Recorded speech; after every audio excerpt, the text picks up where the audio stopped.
Parent with purpose, disciple with direction, and leave an intentional legacy. This is The Informed Parent, a Think Media podcast. Hey everybody, welcome to today's episode. Well, today we're going to get statistics. I know we love story and we love to hear great content from people, but statistics, they're powerful. And so this summer, I was at a conference with Impact 360, and they had just finished a Barna study about Gen Z. And they were going over all of the statistics about how Gen Z views themselves. Because we're talking so much about identity, this content is perfect for the conversation.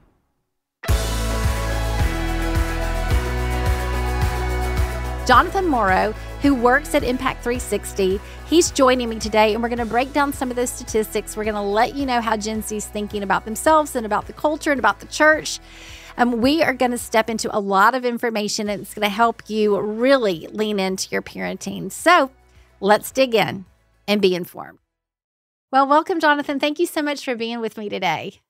Hey, it's a blast. I've been so looking forward to this conversation. I am too. You have a front row seat to Gen Z. I mean, you have the research in your back pocket and all the things, but you have a front row seat with Gen Z, and we're going to find out a lot today about what they're thinking about themselves and the characteristics and a lot of tools that you've put together. But before we sort of dive into all the details, will you just share a little bit about yourself, what you're doing, who you're working with, and all those things? Yeah, absolutely. Yeah, my name is Jonathan Morrow, and I get the honor of serving as the Director of Cultural Engagement and Student Discipleship with Impact 360, just outside of Atlanta, Georgia. I'll share more about them in a minute, but I'm a husband. I've been married, 24 years. I've been dad of 3, so I've got plenty of Gen Z. I talk about why do I do what I do, because I want our kids following Jesus not just when they're 8, but when they're 80. And that's why I do what I do at a core. I want them to understand what they believe, why they believe it, how to live it out. And that's really kind of gone into all the different opportunities, including my opportunity with Impact 360, where we get to teach students year round in that 14, 15 to 25 year range, which is square in Gen Z in terms of worldview-based discipleship and all the things there. So I love being a dad, love being a husband. I love students. I'm excited for Gen Z. Sometimes people talk about Gen Z and they're, all the problems. And yeah, we'll talk about them. There's issues. There's stuff to talk about that. However, I'm excited because I think God's doing something in this generation. And I think as parents and as leaders, as we think about that, man, it's awesome. And so a little bit about what I get to do at Impact 360, just for fun, is, we really get to provide a context for life-changing experiences for students in those ages, like worldview-based discipleship, where they can know, be, and live. That's our 3-part philosophy of really this all-of-life discipleship. And so what does that look like? We do camps during the summer for high school students. We have a 9-month gap year called Impact 360 Fellows. We get to disciple students and coach them as they're out in other areas in terms of what they're doing, in terms of on campus and in the local church and everything else, wherever they're at in our 3 initiative. And then we also have a residency, which is a 2-year grad program. But at the core of it is experiential learning and worldview-based discipleship, where, for example, like we'll talk about ideas around, we'll take a high schooler during our summer camp and we'll talk about, say, this idea of, okay, what do our Muslim friends believe? Mm-hmm. And rather than just leaving at a conversation about worldview, which is critical and vital, we'll actually take them to the largest mosque in the Southeast. They'll get to observe prayers and watch them observe prayers on a Friday. And then the imam will present why Islam is true. And then our students will ask questions, and then they'll interact about all these things.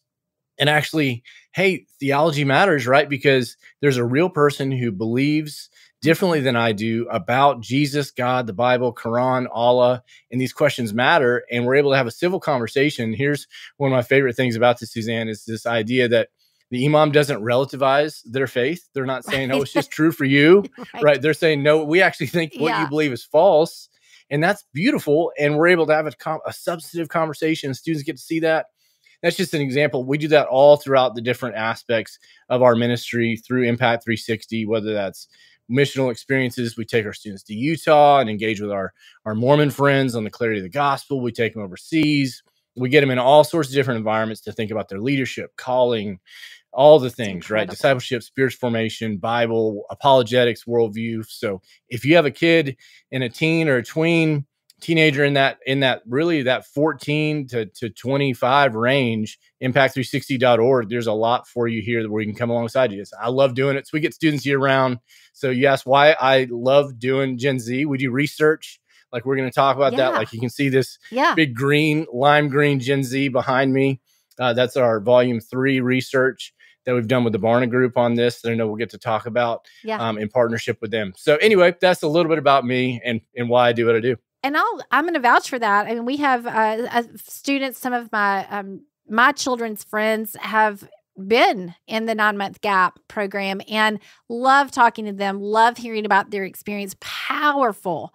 It's just, it's tremendous. So I think it's incredible and have seen the fruit of it. And so job well done. Wow. Right. Thank you, Nut. That's so encouraging to hear. Yeah. So, okay. So last summer I was invited. It's a guy at my church told me, I think you have the I don't know anointing, because every time you get ready to do something, you say, I mean, I don't know what I'm doing, but I just did, And I ended up at a conference. I was coming to listen to a friend of mine who was going to speak, and she said, come down and have lunch in between them. Great.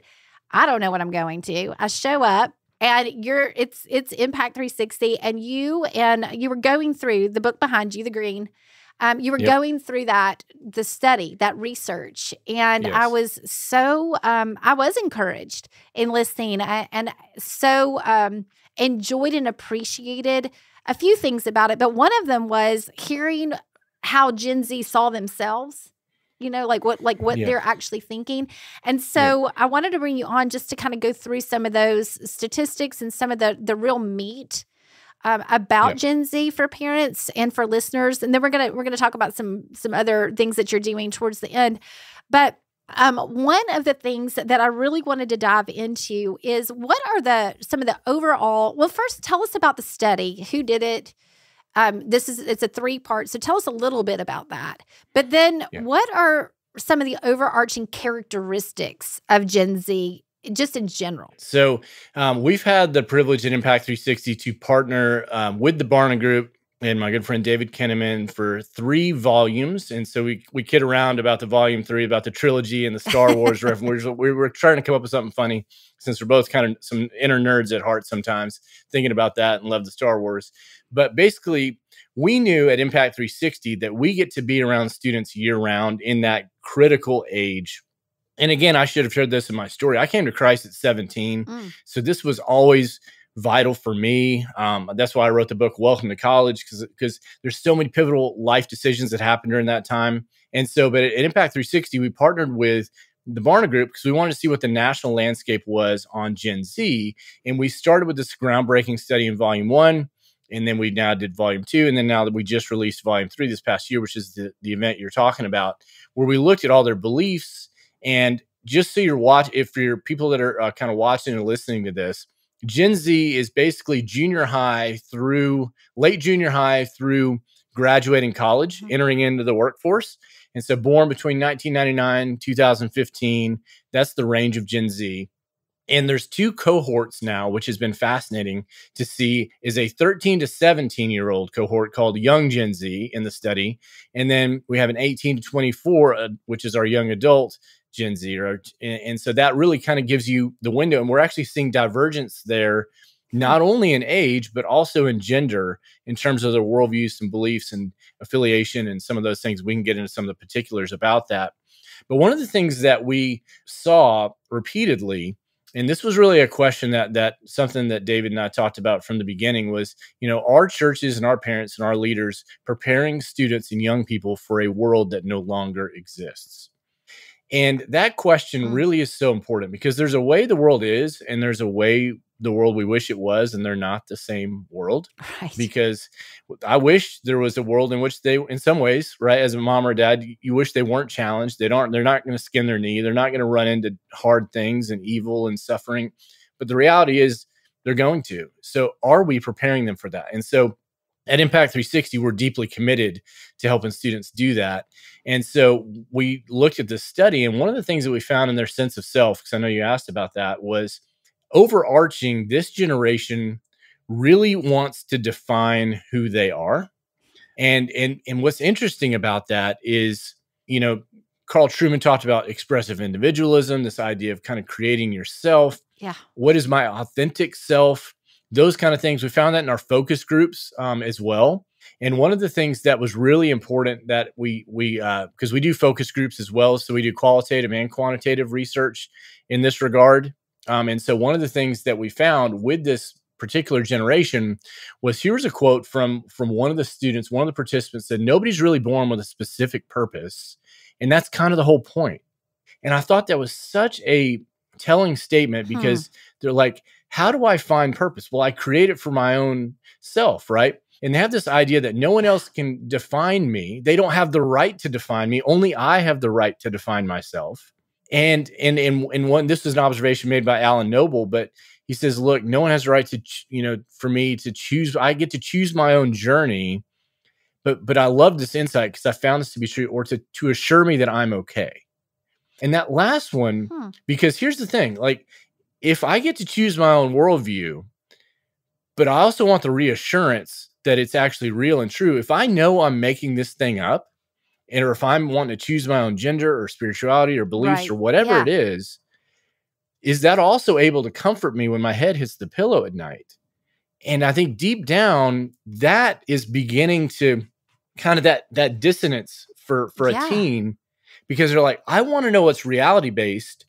I also have been told that I'm supposed to create this new authentic self that I am. And so I think there's a big tension there about who gets to define them. I think they want to define themselves. And then, like in that focus group, they were like, well, there is no overarching story that I'm supposed to step into. But then the Christian worldview, and you and I both know this, comes in and says, no, there is a good design. Yeah, right. And like, you can lean into this. You don't get to create your own ultimate purpose. Now, again, you're going to have unique things within it, and we can talk more about that. So as a sense of self idea, I think they're wanting to define themselves, but then they also don't have this idea of, is it true or not? Is it real? Family matters a lot. 40% say that that's one of the biggest factors for them. 36% talk about gender and their own sexuality being a big factor as well in terms of determining their sense of self. So those are a couple things. But what are you, what do you want to go? Which direction do you want to go? There's so many ways we can talk about. I think that's so fascinating, because, if you want to create yourself, I want to design myself. Yeah. And you're already asking the question, but can I be secure in that? Can I trust that? Then, and I say that I talk with parents about this all the time. It's like, if an identity gets shaken, if your identity is shaken, then the result of that is insecurity. Yeah. Right? And if you have a child who is insecure because they don't know who they are, then that makes them susceptible to taking in more lies, right? Not being able to stand to taking in more lies that confuses the identity even further. Yeah. And so, when we're watching sort of culturally across the board, and I go back to this all the time, because I think it is really a root. When you're telling a 5-year-old or a 4-year-old, you can choose your gender. You can, right? When those seeds get planted that early, and we think, they don't really understand it. They don't really know. It doesn't matter, because the seed has been planted. And so when it gets watered over and over and over again through TV shows, through, online with stuff, through all that seed gets watered a million times. When they can start to understand what that means, when that shoot comes up, the seed, the roots have been growing for a while. And so it's fascinating that the focus group is both saying, this is what I want, but I don't know if I want it, is what I'm hearing. Yeah. And that's a sense of confusion. So you wonder why anxiety creeps up. Well, you can't stand on that. Which one is it? Yeah. I mean, that's just a sense of doubt, right? Yeah. Yeah. Who's going to tell you you're okay if you're the one saying, if I get to decide whether or not I'm okay, but I'm feeling and I'm anchoring that to my feelings, and I'm anxious and worried, and I've created this sense of self, then you've got this, there's no stability in that. And so I think students, and Gen Z especially, are wanting more. They want to know truth. They don't always have the categories or the questions yet, in some ways, or know what to call it, but they don't want instability. they want vision. They want something substantial. And so I think that's a fascinating place for Gen Z. So as we think about parenting and leading Gen Z, that's an opportunity for us. It's a huge opportunity. And it really is. When you think about just so much of the ideology that's creating emotionalism and I am what I feel. I am what I feel. Yeah. And then you don't feel great. It does not hold. Yeah. And so it's, No. it's sand. It's not going to hold Yeah. up. But to your point, it gives us incredible opportunity and insight if we can think about the fact that it doesn't actually feel good. It's not secure. So there's already an open door if we know how to approach the conversations. Yeah. And as you were saying, life is mediated by screens for this generation. Yeah. And also, one of the things that's unique about this generation is we see medicalization and a therapeutic culture at an unprecedented rate. There's never been a generation that's had more access to quote unquote therapy and medication than any other generation. And yet this is the most isolated, anxious, depressed generation. And again, there's a place for biblical counseling. Right. There's a place for medication. That's not what I'm saying. But we live in a culture which says, do you have a problem? Well, here's a pill. Do you need something else? Well, here's your phone to distract you. And we can't take either of those two things away from you, your medication and your screen, because there's kind of this feedback loop. And so you have this kind of glaze that settles in on Gen Z in which they're kind of numb to feeling and so all of these things are related with Gen Z. And that's just kind of one of the high level cultural points I just wanted to highlight. No, that's incredible. I'm also curious. I mean, one of the other, well, there's several. I'm going to ask you several of them. But one of the things that jumped out is just because I think being sort of in the realm of education so much, I sort of know how parents think about education and performance and goals and, what this education thing is all about rather than growth. It can so easily become about performance. But part of this study had to do with how Gen Z either characterizes or how they view goals and success. Yeah. And I think that's fascinating for parents to understand. Yeah. And so like most generations, the millennials too, but Gen Z especially view happiness as the number one goal, 65%. But here's what's unique about this generation is they're defining that as being financially stable, 53%. So what's interesting is their view of happiness in a way that's different than their millennial older brothers, uncles, aunts, and even parents in some cases. They're defining it as financial success. But here's the thing, and this is what's interesting around vocation and calling, is they're not looking at jobs as fulfillment in and of themselves, like a calling. They're looking at jobs and what they do as a means to an end to make them happy. So if you think about this idea of discovering your God-given calling, which is one of the things we spend a lot of time on in Impact 360 and other things, like you have a vocation from God. This generation is not default thinking in those terms. They're thinking, I need a job that makes me financially stable so I can follow my dreams and do the other things that are going to make me happy. There's no overlap in that Venn diagram, if you will, in those circles between the idea of calling or God or purpose and happiness. And so I think those 2 points are really important to think about as parents when we think about their vision of success. And so financial stability and happiness are number one for them as they look out on the horizon. What was that? What was that for millennials? Do you know, like as compared to what was sort of number one for millennials? I think that's an interesting comparison. Yeah. So in the previous studies that we've done, and then Barna's obviously studied a lot of this as well, it was underneath, it was in the 40s, the high 40s percentage was to be happiness was the chief kind of the main purpose.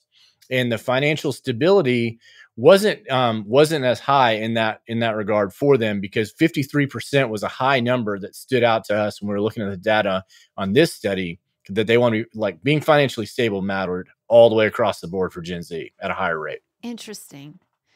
Well, okay, I'm going to go back to the true self question. So we want to define our true self, but one of the things that I found very interesting was I really want to define my true self and be authentic, but I sort of don't want to tell anybody about it. Like I'll hold back on who my true self is, which seems so counterintuitive. Yeah. What are the things that are causing them? Because I think this is really important from a parent standpoint, because you've got your child who's trying to define themselves, but they don't want to tell you who they are. So it's very hard to then meet them. where they are if they won't tell you where they are. So Yeah. what's causing them to not want to share or to come forward with all this discovery? Yeah, that's such a good question. A couple of thoughts, and I wanted to make sure I mentioned this. Only 4% of Gen Z has a biblical worldview. So the first thing we need to remember is this generation is post-Christian in every sense of the word. Not even, sometimes anti-Christian, but in many ways, like the millennials were kind of disillusioned with the church. The Gen Z is like, why would I go? In post-2020 world, it's like, what is this thing called Christianity? Mm. And about 46% say they Gen Z experience doubt on a regular basis. So if you factor doubt in there, you factor the fact that you don't have the historic categories from a biblical worldview, truth, God, morality, gender, all the spirituality, all those kind of things. So why do they not want to tell parents about things? Well, number one, fear of failure, because every last little moment is documented from their birth to their gender reveal Right. to everything. Right. I mean, and so all of that's documented. And so their mistakes, you can rewind and replay. Whereas that wasn't true for our generation, where everybody's mistakes were constant. They were preserved forever, and they were turned into a meme, or they were mocked, or your friends could bully you with those, or they could. So there's kind of a sense of when Gen Z fails, they fail out loud and in public. Wow. Like, so they don't want to do that, or their friend group, or Snapchat, or wherever, right? So wherever that is, Instagram, so that's a very public thing for them to fail. And that also gets back to defining myself. Well, if I define myself and I don't reach that goal and I don't feel enough, quote unquote, so they get stuck in that loop as well, and so then talking to mom or dad about that. And that's why one of the most important things a parent can do is create a safe space for their kids to ask questions, express insecurities, and express doubts. Without hitting the panic button. And I know we've all been there where it's like, hey, mom or dad, and then they say something, You're like, and then we have that moment of, am I going to freak out on the outside or the inside? And the best thing is to freak out on the inside and smile, go ahead and practice. Oh, and say something like, I'm so glad you had the courage to share that with me. But on the inside, you're like, didn't we teach you better? Didn't you learn in youth group? like, oh Don't my you? gosh, right? Like, what's going on? Right. So again, those insecurities are all there, but then they're on display. And if they feel like they carry the weight of defining themselves as well, gosh, that's heavy. Significant. Okay, let's switch gears a little bit into approaching adulthood. How does Gen Z feel about growing up and taking on responsibility? I know in the classroom with high schoolers for years, I used to say, you only think you want to be an adult. You're in such a rush. But here's what adulthood is. You get to make decisions every day of your life for the rest of your life that matter. Like it's a lot. So how is Gen Z feeling about approaching adulthood? Yeah, what's interesting about that is it depends on kind of how you frame the question, but there's a sense in which they want life is mediated by a screen for this generation in a way that's not been on any other generation. So for example, you or I or a millennial or someone might go, there's what happens on a screen, there's what happens in real life. Well, that's gone away for this generation because both of those are conflated.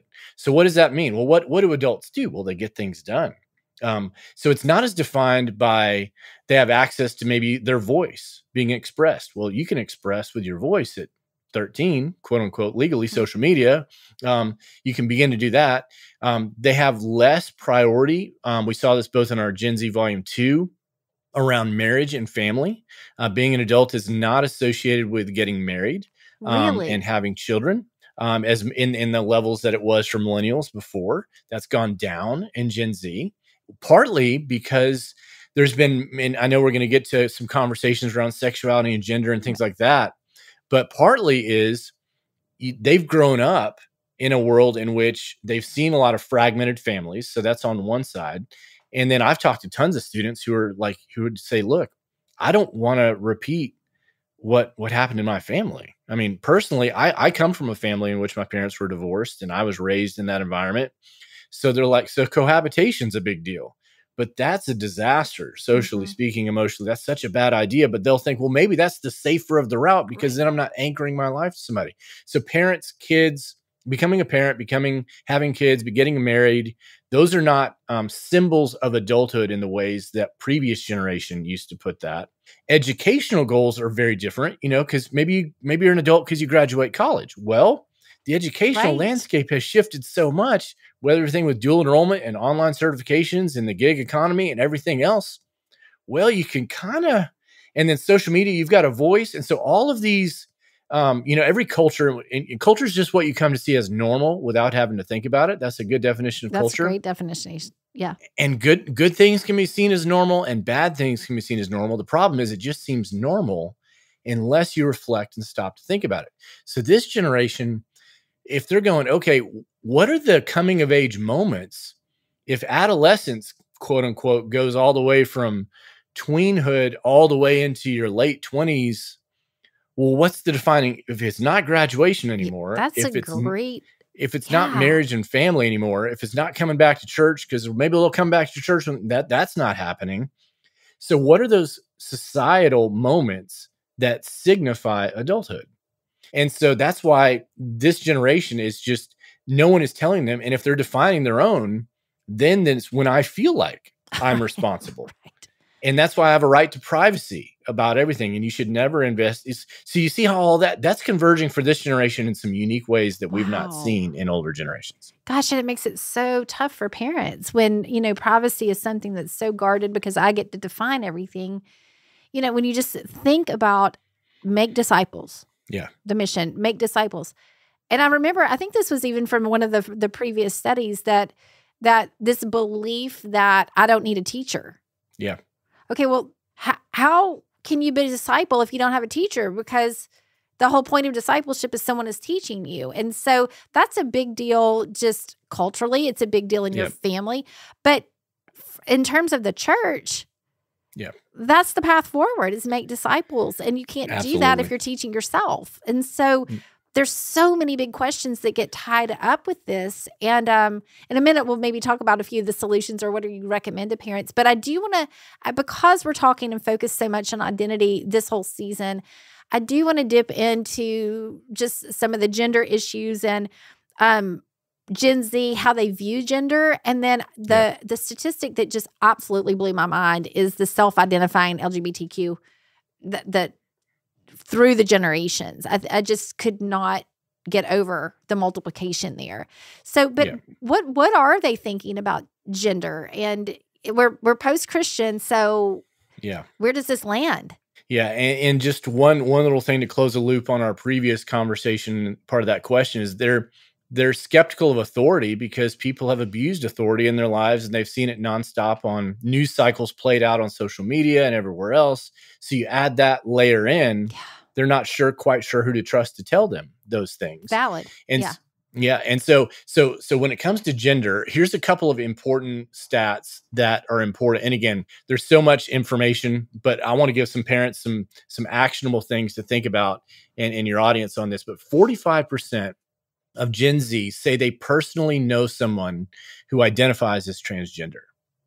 So 45%. So that means this is not theoretical for your son or daughter. This is not theoretical for your teen. They know someone, they have a name that they maybe get along with, that they like, that maybe is nice to them. Mm-hmm. And they're like, how do I navigate this? So a tool, I know we're going to get solutions later. We either gravitate towards a people first posture or an idea first posture, depending upon who we are. Your people first people are the ones who I'm not going to say the hard thing or the true thing. I'm just going to try to accept and listen and love and just care for, empathize, things like that. And then your idea person leads with your ideas, truth, everything else. And so when sometimes when a mom or dad hears that stat, they need to recognize, am I a people first person or an idea first person? Now, both are great. It's not a right or wrong. It's not a right or wrong. You just need to know it about yourself, right? Yeah. So if I'm an idea person and I think, well, that is a ridiculous stat, and that's the thought. Yeah. And in some ways, fair, right? But that can't be the way we lead if we're going to build trust and care with our kids who are trying to navigate this thing when they go to school with their classmates. And so So idea first, or kind of a relational person first approach. That's just a good question to That's a ask great yourself. filter. And so, but here's also a really interesting stat around this generation. And when it comes to gender, is 52% of Gen Z, so today's teenagers and young adults, agree with the statement that it is important for the good of society to preserve the sexual binary of male and female. That's a majority, 52% saying, and by the way, that's Jesus's view. We're talking about discipleship, Right. Matthew 19, Right. 4-6. 52% agree that's a good thing to preserve that binary. And it's very important that they actually see this when it comes to issues around. Obviously, these things have been in the news a ton over this past couple of years on the quote gender affirming care, which is not caring in any way, form, or shape. Right. But or the transgender issues on sports teams, biological males. So, for example, when it comes to that question, a biological male is one of those things where they're saying, no, a transgender athlete shouldn't be competing with a high school female. That's a majority, 52%, and only 22% say they should. So they don't think that should be occurring. And about 20 to 25%, depending upon which question in the study, are uncertain still on that issue because their mind's still being made up, right? And so, but to your point, the numbers of those who identify as LGBTQ plus are, depending upon your study. I mean, the CDC has it up to 1 in 4 would be. I mean, 25%. That's high. I mean, you've got Gallup on this. You've got the research that Barna has done with us and Impact 360. Early on in our first study, it was 12%. Agree as something other that they identify as something other than heterosexual. 12% in Gen Z. And that was 2017 in our first study. And that was 4x, 4 times what it had been in any previous generation, and it's only gone up. And so in this generation, you're looking at 25% plus 30% who would identify as somewhere on that acronym of LGBTQ kind of affirming. And so the whole cultural conversation has shifted. And so if you're not talking about this and narrating as a parent, you must do that and enter in, because your kids are being discipled by our world and their screens on these questions around gender and shows and Disney Plus and Netflix and all the things, right? Baby so YouTube, books for baby 2 books, and plus. Blues Clues. I mean, literally everything is showing them confusion rather than clarity. And that's why they need us as moms and dads to step in and say, you know what? It's a good thing that God made you a boy. That's God's idea. Right. That's a good idea. It's a good thing that God made you a girl. That's a good idea because it's God's idea. And we don't need to apologize for those things. We just need to speak those things over them, from bedtime routines all the way through to conversations with our teens. It's so interesting. I have parents ask all the time, gosh, when should I talk to my children about sex and gender? And my answer is yesterday. Yeah. Well, my child is 6. Yesterday. Well, my child is 4. Yesterday. Just start laying the groundwork, because the fact of the matter is everybody else is talking about it in some shape, form, or fashion. And you want to, as much as possible, get ahead, be the one that lays the groundwork so they come back to you. I don't know if I talk a lot about, listen, sometimes we can't, because we're trying to catch up as parents with culture. We have no idea that something's going on, and we can't get ahead of it. But the things that we know, the conversations we know are going to come, try to get the truth out before the lie hits them, because at least the lie has to try to break the truth down. But if the lie gets out there first, trying to overcome the lie with truth, when there's a force behind the lie, it's very difficult. It can be done, but it's difficult. Yeah, and Suzanne, that's such a good point. And so can I share one thought that may be a helpful way? So think about the idea of narration as a parent. One of your primary roles, and my primary role as a dad, is to narrate what's going on as our kids grow up. So for example, let's say you're going to a store and you're checking out, and obviously there's either a poster up, or there's a Pride Month kind of display, or there's an individual who's checking you out who's clearly dealing with some gender confusion. So here's depending upon the age of your child, but here's some things you can say as you walk away. It's like, that really breaks our heart. God's good design and commands are best. And that person's confused. That should really break our heart and make us sad. And we want to pray for that person.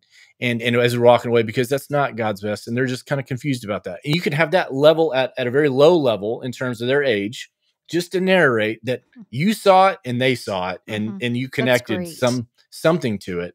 And as they get older, we just need to have the courage to say the true things out loud. And if we're a disciple of Jesus, and Jesus' worldview was God made them male and God made them female, then that's our worldview as well. And that's how humanity flourishes best. Now, that doesn't mean we have to say everything all at once in every conversation to everyone. And depending upon if they're a believer or not, the gospel always comes first, and then the conversation about gender later. But anyway, we're getting into solving those things. But I just think it's important to narrate. Solution and a great tidbit, because I do think parents want to speak, scared to death they're going to say the wrong thing and offend or, turn off, or they're the idea person. That's how they're naturally bent. And so that's just great insight. Okay, let's talk about spirituality for a little bit. Yeah. Because we've already determined post-Christian, a little bit iffy, it's up in the air. But how are they approaching spirituality, and where's the concern and where's the hope? Yeah, for sure. So there's a couple of things that I think are really important for us to think about when it comes to the next generation. So let's talk about church. 37% of Gen Z say they've never been to church, versus that was 28% in 2020. So, wow. So I mean, just let that one sink in just for a minute.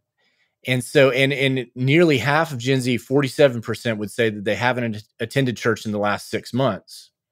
So the first thing that we need to get on the table again is Gen Z is wondering why they would even go. And many parents are modeling that, because if you treat church like Netflix, where you watch it on Sunday morning on your phone with your coffee on the back porch, and again, it's great to have that option if you're traveling, or that's not what I'm talking about.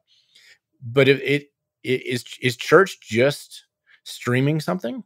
Is that all that is? And so their belief about church, their belief about the gospel, Gen Z, 73% would say that in some form or fashion, earning your way to heaven is what it looks like, doing enough good. While at the same time, about 74% of Gen Z believe there's a God or a higher power. That's encouraging. And so that's encouraging. But the most encouraging one, and this is something that I want to highlight, because 64% of Gen Z, and this is not just Christian Gen Z or anything else, agree or say that they have prayed, they reported praying in the last 7 days. 64%.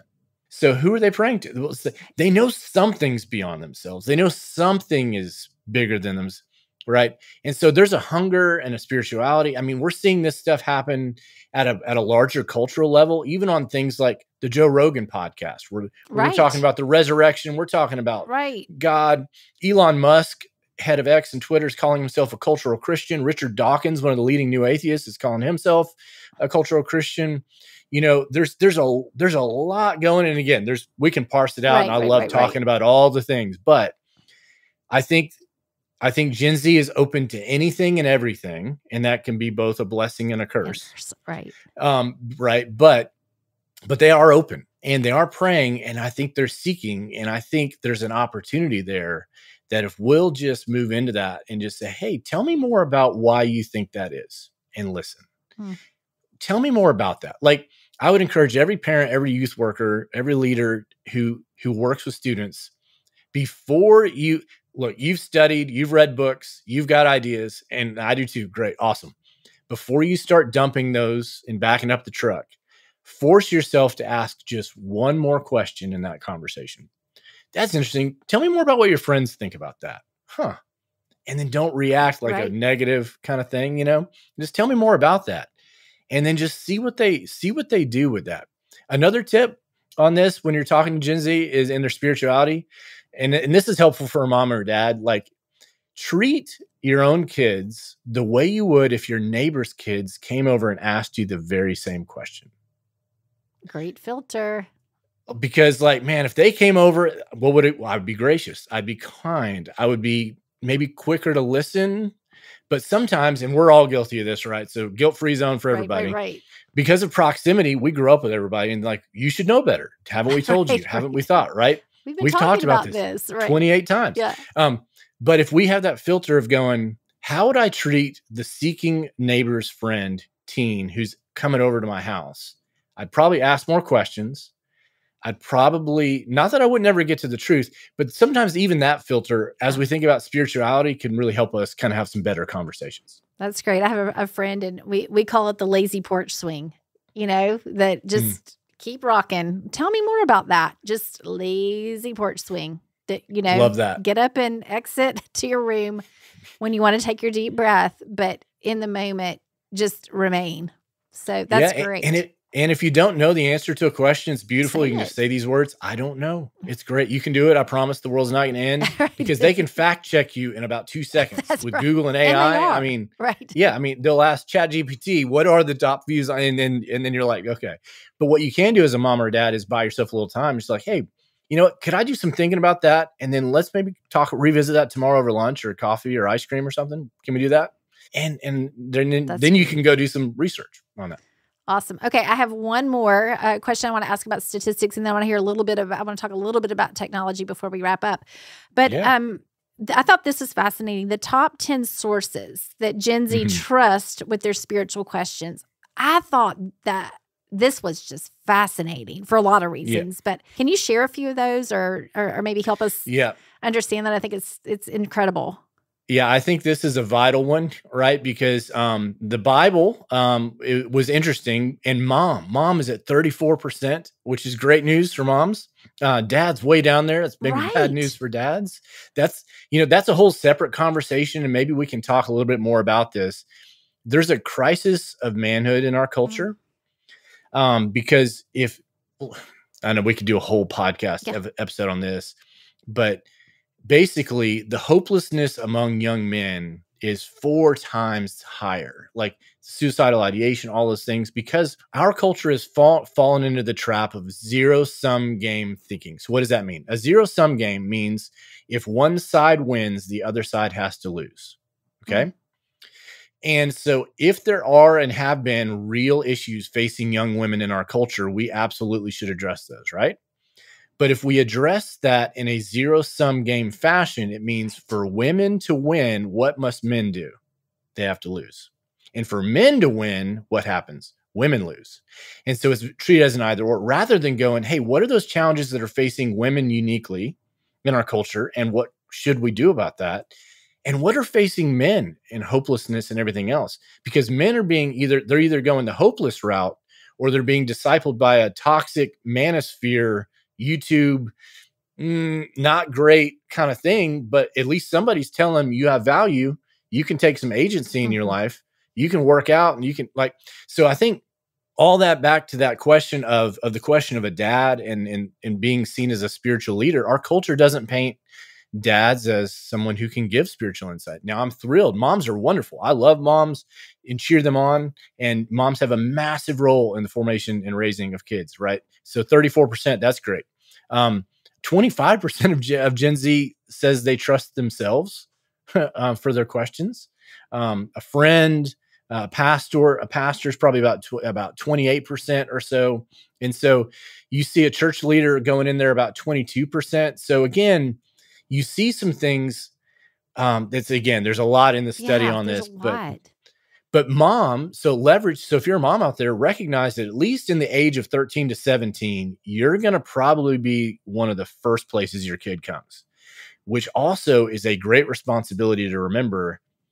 Okay, if I react, look, if they say something that makes me uncomfortable or I wouldn't like or something like that, and I somehow accidentally or intentionally shame or guilt them, guess who's the last person they're going to tell the next time? Probably you or me, right? As a dad, same kind of thing. That's why Bible, fathers, don't exasperate your children, right? Ephesians 6, right? So again, so it's a big trust, but they're coming to you, and it's one of their big faith sense of self identifiers is where I looked about 40% of your family origin determined sense of self. So moms and dads are vitally important in this conversation. You want to have warm spiritual climate with your kids, meaning there was a longitudinal study on this done by Oxford University Press. And basically one of the number one determiners was, do you have a warm relationship with your kids? Meaning, especially dad, which is a fascinating thing, but both parents, like, is it a place where they feel like they can come to you around whatever? And that's huge. And so I think those are some things that, they're going to ask somebody, and they're going to look, they're getting shaped by YouTube and TikTok, and whether it's banned or not, we're in limbo right now, but all the things. But mom and dad, you have a massive role in a kid's life, and it's huge. So take advantage of that in the best sense of that. Help me just for a minute. You personally have seen a gap, and you've created some tools, of course, around some things that having to do with technology and social media. So I'd love to know what it is. But you have all this information in your front, and if you're going to create something, this is where you landed. So I'd love to know what your thinking was behind stepping out to create this. Yeah. And so thanks for bringing that up. There's things that I'm just passionate about. Like I want to help students understand what they believe, why they believe, how to live it out. But I started writing and thinking about technology, even in 2011, when I wrote a book called Think Christianly. And so I've been tracking this. And as I've gone through the years, what I've seen is that the number one issue facing parents today is screens and social media. And if we don't have a plan for that, then this is the most anxious, sad, isolated, depressed generation, and their worldview is being shifted with 1,000 little nudges. And I've been talking to parents, and they'll come up to conferences, or I'll be speaking at a church, and it's like, you know what? We gave my daughter a phone, and she was a freshman, and now she's a sophomore or a junior, and I don't even recognize her. We still go to youth group. She still goes to church with us, and I don't know what happened. And it breaks my heart. And it was one of those things where I was like, we're all busy. We're trying to catch up with technology, which feels like it's growing. And then AI, we didn't even talk about that. I mean, Gen Z thinks 34% of AI is scary and 35% thinks it's exciting. And I think we're all right there. Cause we're like, whoa, what do you do with all this? What do we do? Right. So we get overwhelmed, right? And then what do we do with that? Well, sometimes we get paralyzed. We don't do anything. We just hand them a phone, or we get busy, right? We got work. And so I found that I wanted to create a refresh and a new approach to how we do technology. So I created an online course for parents. Basically, it's just a step-by-step guide just called Refresh. And just kind of let's take a different way of looking at this thing, to how to navigate smartphones and social media and screen time to both empower and protect your kids, with walkthroughs and a simple framework and kind of a refresh roadmap and some things like that. Look, because we're all busy. And so you can't do everything, but we got to do something. And I wanted to help parents do something, because before we can even get to some of the discipleship issues, and in your phone, believe me, is a discipleship issue for all of us, mom and dad included, then we've got to go, okay, how am I thinking about this? And do I even have any attention? Because if they're on their phone 4, 5, 6, 7, 8 hours a day with screens, it's a saturation point. There's nothing else for them to do. And so I've met so many parents who are overwhelmed. They don't know where to start. And so that's why I created Refresh, which is just a course that helps parents do that at refreshcourse.net, to try to help, it's videos, it's short form, it's walkthrough. How do you create a cell phone contract with your kids? How do you have that conversation? I do walkthroughs, little videos. What if your family needs a reset? And what I love about this, and it's a guilt-free zone, because as moms or dads, if we had to try to do everything we try to do every day, we'd have to eat a certain way, exercise 25 hours a day, only eat certain food. There's not enough time to do it all. So the last thing this course does is try to, if you haven't done anything up until this point, it's like, okay, well, that's done. We can't do anything about that. But what can we change moving forward? How can we refresh our approach? How can we build a roadmap as a family? What kind of family do we want to create? And that's why I created this tool for parents, moms, dads, churches, whoever, to go, okay, let's do this differently, because it's upstream of all these issues. And as a mom or dad, we've got to tackle it. And as a dad, let me just tell you, that's what I've done with our own kids. And we've had those conversations, not perfectly, but there's the reality of, hey, when do you give them a smartphone? When do you give them social media? Should you give it all at once? What are the questions you ought to ask before you give those things? So again, I know we can talk about that, and happy to give tools, but that's Refresh, the Refresh course, and they can find that at refreshcourse.com or .net actually. But and for your, for your podcast, the Informed Parent podcast, I want to give them a special code for this. It's just called Informed Parent. All one word, it's 20% off. So you can start today. The hardest thing to do is just to start. So go and you can start a plan. So Informed Parent is your code, 20% off. And I want to be a helpful guide along the way as you do those things. Well, I so appreciate it. Thank you for that. And I hope parents run, don't walk to that. I think we're all looking for tools and trying to understand, willing to do what we need to do sometimes, but don't know where to start or how to do it. And so thank you for putting that guide together and for that offer. And also Impact 360. I mean, run, don't walk to that. Worldview. And it's just such a support for families, and in a lot of ways taking the lead, because you have the research to know what the conversations need to be. So I so appreciate the work that you're doing and your time here and sharing with families. You've been a huge benefit today. Yeah. Well, can I give one last word of encouragement on this sense? impact360.org. We want to come alongside you for your teenagers all the way through, resources on Gen Z. But, I would just encourage you to take heart. It's easy to get overwhelmed as a parent and to wake up and go, man, it seems kind of dark. It seems kind of frustrating. I'm tired. I'm just trying to get things done. But just remember, look, you're not alone in this. You're not the only ones. You need some allies. So Impact 360, happy to do that. It's worth fighting for the hearts and minds of your kids. Absolutely. And the last thing, and I would just say this around screens and technology, because I know it can get wearisome with all the battles and can you put your phone away and it's dinner time and all the things. You can't do everything, but you must do something. So I'd love to help you out with something around that at refreshcourse.net. But don't give up. It's so worth it. Look, in God's providence, this is where he has us. And this generation is going to do some great things. And so it's worth fighting for the hearts and minds of the next generation. And whether that's Impact 360 or some of these resources, would love to come alongside and help out in any way we can. Well, Jonathan, thank you so much. So much insight and encouragement. Well, thank you. And thank you for having this conversation. It's been just a delight to be with you. Okay, parents, that was a ton of information, but it was great information. It's research. This is how Gen Z, your children, are identifying themselves. This is what they're identifying with and who they're identifying with. The statistics are so powerful, but even beyond the statistics, I love how Jonathan could break it down and sort of connect the dots. So that if this is the case, then that. I think the one that really jumped out to me the most was this idea of I want to sort of create who I am and design who I am and be the creator of me. And yet there's sort of a question mark. I'm not sure I really trust myself to do that. I find that a huge open door to really ponder that, to be thinking about the fact that what they're hearing culturally is you should be able to define yourself and my true self and my truth and my. But we're not designed that way. So it's not going to sit right. It's not going to feel secure. And so if we really, really want to help them step into security and feeling secure, think about the questions that you might want to be asking about, well, if that's the case, if this, then what? And just the listening. I loved Jonathan's suggestions of how to stay in a conversation and invite more conversations. So this content, I think, is powerful.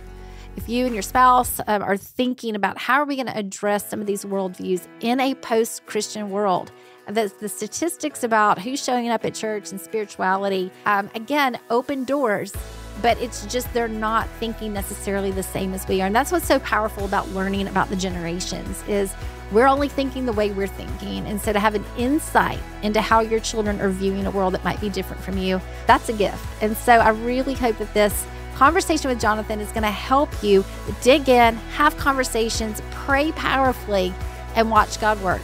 And I hope it's going to help you parent with purpose, disciple with direction, and leave an intentional legacy. Parents, with all the chaotic thinking in our current culture, it's hard to know who or what to trust. But it shouldn't be this way. We're not meant to live with a spirit of fear. The Think Media platform is loaded with content that you can trust. Content from a biblical worldview. Content like the Informed Parent podcast that will help you develop your cultural discernment as a parent and create conversations with your kids that lead to wisdom. Wisdom is our goal. It's easy to access this content. Just go to thinkmedia.com and create a free Thought Leader account. Simply enter your email and password to get access to hundreds and hundreds of talks from experts in all channels of culture. Plus, get access to the Think Framework, Guide to Better Conversations, and the Create a Conversation digital tool. Remember, informed parents make informed decisions. Sign up for your free Thought Leader account at thinkmedia.com today.